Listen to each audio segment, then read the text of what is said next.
কালকে এইখানে আমার স্বামীরে মারধর করা হয়েছিল। করানোর পরে আমার স্বামী এইখানের একজন মানুষ ওনারা সহযোগিতা করছে, করার পরে ওনারা থানাত নিয়ে আইছে। ফার্স্ট অফ অল ঘটনা হয়েছে আমার হাজব্যান্ড নিয়ে গেছে, একটা ট্রিপ আসলো, ট্রিপটা নিয়ে গেছে আপনার ছবিমোড়ার থেকে তারা আইছে উদয়পুর থেকে তারা গাড়ি নিয়ে আসাইরা তারা চাইছে আনন্দ ফুর্তি করার লিগা চাইছে, গাড়ির উঠে গান টান শুনবো এই কথা কয়ে এসে তারা চাবি চাইছে। আচ্ছা, তো চাবি তারারে ঠিক আছে এই কথা করার পর রিকোয়েস্ট করছে, ঠিক আছে আমি ভাতটা খেয়ে তোমরা শুনো, কিন্তু তারা এই কথা কয়ে এসে তারা কী করছে, তারা গাড়ি নিয়ে এসে গেছে। তারপরে অনেক চিৎকার করার পরে তারপর আমার হাজব্যান্ডের কাছে এসে তারা কইতেছে ঠিক আছে ভাই আমার ভুল হয়ে গেছে গা, চলো এবার আমরা যাই। হ্যাঁ, তো এবার আসলো, তারা আওয়ার পরে তারা কি করছে, তারা এখানে রবিশঙ্কর স্কুলটার এই জায়গাতে আমার হাজব্যান্ডরে মারধর করছে।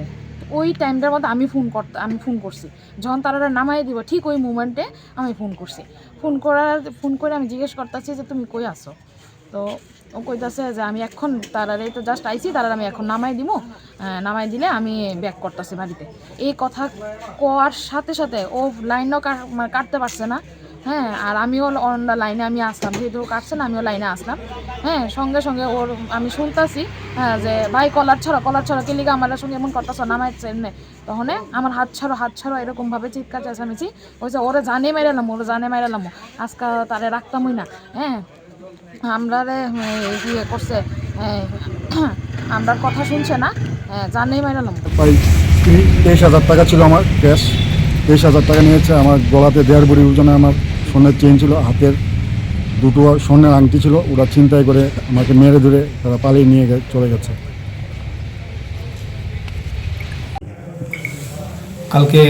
কাল রাত 12টার সময় আমাদের এখানে একটা রিপোর্ট হয়, একজন ড্রাইভারকে মারধর করেছে 3 জন ছেলে মিলে। তো আমরা তারপরে ঘটনাস্থলে যাই, গিয়ে আমরা 3 জনকে আটক করে থানাতে নিয়ে আসি। আর কি কেউ আছে তার সাথে? একটা কেস নেওয়া হয়েছে, ইনভেস্টিগেশন চলছে, ইনভেস্টিগেশনে জানা যাবে। 3 জনকে আমরা প্রাথমিকভাবে আটক করেছি, যাদের নাম কমপ্লেন্ট দিয়েছে 3 জনকে আমরা অ্যারেস্ট করেছি। তো এখানে আমরা কেস নেওয়া হয়েছে, ইনভেস্টিগেশন চলছে, ইনভেস্টিগেশনে যদি আরও কেউ থাকে নাম জানা যাবে।